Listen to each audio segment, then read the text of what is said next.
That battery tested dead at 11.2 volts. The shop said replace it, $2 of baking soda, and a slow charge later. 12.6 volts, 3 more years of service. Yeah, I'm Stefan. I spent 15 years inside dealerships, and in the next 10 minutes, I'm going to show you the exact fix mechanics use on their own batteries that never gets mentioned at the service counter. And if your battery is struggling right now, stay with me, because there's a real chance you don't need a new one, but stay until step 3, because there's one mistake during reconditioning that permanently destroys a battery that could have been saved. I'll show you exactly what not to do. What's actually killing your battery? Before the fix, you 30 seconds of context that makes the procedure make sense. When a lead acid battery discharges repeatedly without full recharging, which describes almost every car battery in stop-and-go commuting, lead sulfate crystals form on the lead plates inside. Think of it like arterial plaque building up inside a heart. The plates clog. Current can't flow freely. The battery reads low voltage even when it still has structural integrity. That process is called sulfation. And in 60 to 70% of batteries that test dead, sulfation is the cause. Not a failed cell, not physical damage, chemistry that can be reversed. The $2 fix dissolves those crystals, the battery recovers, and the shop that just quoted you $220 for a replacement never mentioned it because a dissolved crystal generates 0 parts revenue. First, is your battery worth saving?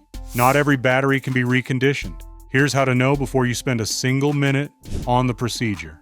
Your battery is likely recoverable if voltage reads between 10.5 volts and 12.4 volts with a multimeter. Battery is 2 to 5 years old. It cranks slowly but still turns the engine over.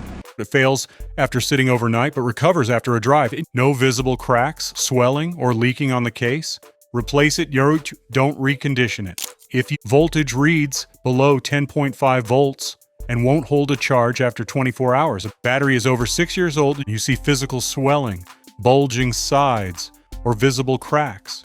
1 or more cells are visibly damaged or producing excessive heat during charging. It's completely dead. Won't take a charge at all after 2 full charge cycles.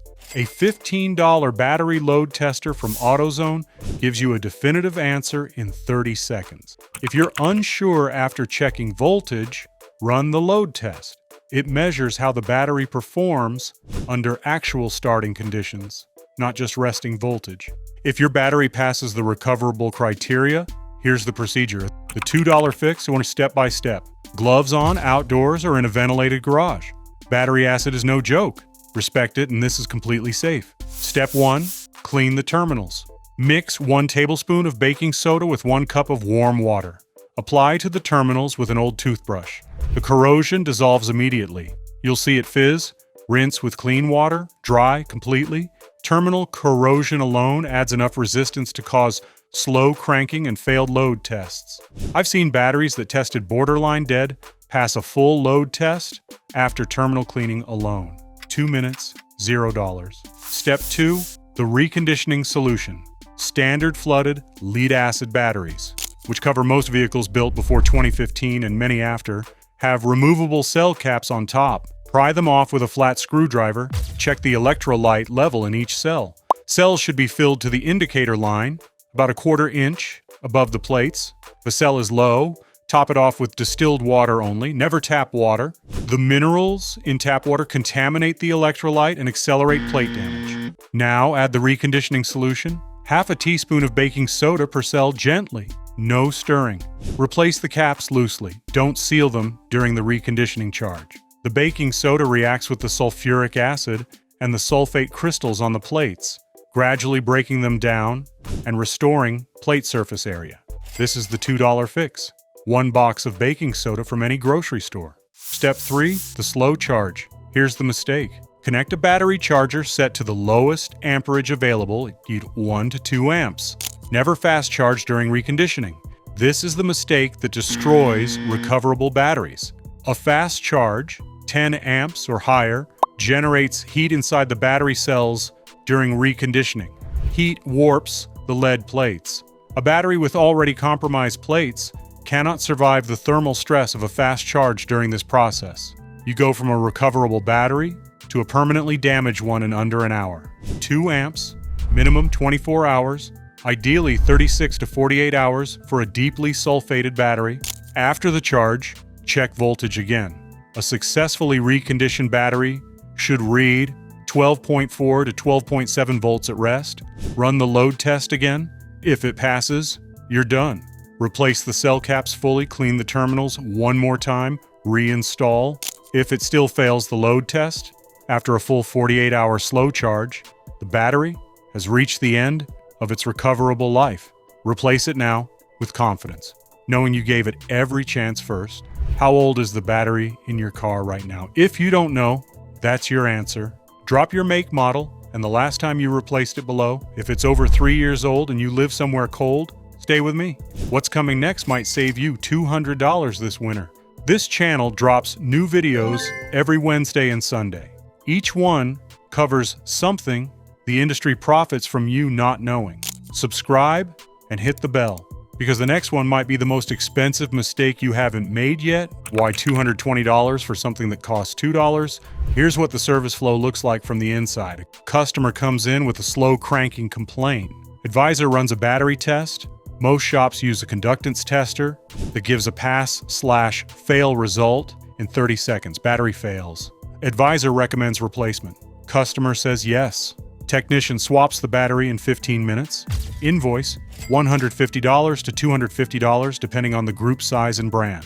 The conductance tester doesn't distinguish between a sulfated battery and a genuinely failed one. It measures conductance, how well current flows through the battery right now.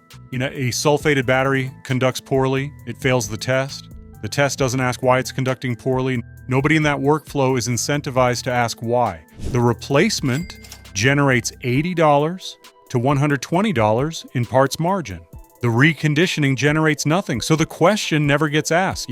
I ran that workflow for 8 years. I replaced batteries that could have been reconditioned, not because I was dishonest, because the test said replace it, and replace it was the process. I never questioned the gap between what the test measured and what it couldn't measure. And here's the part that stayed with me after I left. In every shop I worked in, the technicians reconditioned their own batteries in the back on their own time, using exactly the procedure I just showed you, while the service advisor was selling replacements in the waiting room.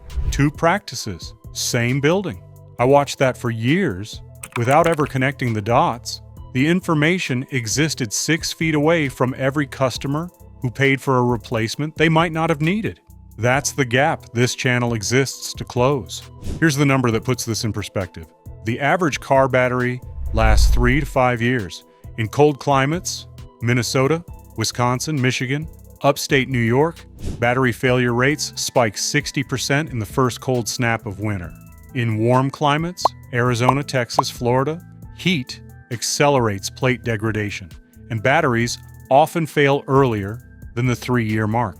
The auto parts industry sells approximately 150 million replacement batteries per year in North America. Industry estimates suggest 30 to 40% of those replacements involve batteries that could have been reconditioned with a slow charge and basic maintenance. That's 45 to 60 million batteries replaced unnecessarily every year. At an average cost of $150 per battery, you're looking at $6 to $9 billion in preventable spending annually. Your $2 fix is part of a much larger pattern. Do you know which side of that pattern you're on, keeping the next battery alive? Reconditioning saves a sulfated battery. Prevention keeps the next one from sulfating in the first place. 3 habits that double battery lifespan. Drive longer, less often, short trips, under 10 minutes. Don't allow the alternator enough time to fully recharge what the starter motor consumed. A battery that's chronically undercharged sulfates 2 to 3 times faster. If your commute is under 10 minutes, a 30-minute highway drive once a week makes a measurable difference. Use a trickle charger in winter. In cold climates, a battery left at partial charge in freezing temperatures sulfates rapidly. A $25 trickle charger connected overnight once a month maintains full charge and dramatically slows sulfation. This single habit is responsible for the difference between a 3-year battery and a 6-year battery in cold weather climates. Clean the terminals twice a year. We covered this in our Vaseline video, but the principle is the same. Corrosion on terminals increases resistance. Increased resistance means the alternator works harder to maintain charge. The battery cycles through partial charges more frequently. Sulfation accelerates. A 2-minute cleaning every 6 months breaks that cycle. Next time, I'm going to show you the tire brands that consistently outlast Michelin and Goodyear by 30,000 miles and cost 40% less. The data comes from independent lab tests that the premium brands would prefer. You never saw. You don't want to miss that one. That battery on the opening shot read 11.2 volts. It tested dead. It cost $2 and 48 hours to bring back to 12.6 volts and 3 more years of service. The shop wanted $220 for a replacement that wasn't needed. Hit that like button, subscribe, and turn on notifications so you never miss what the industry doesn't want you to know. And share this video. Then 1 second of your time might save the next driver $220 on a battery replacement they never needed. How old is the battery in your car? Drop your make, model, and year in the comments. I'll tell you exactly whether you're already in the danger zone.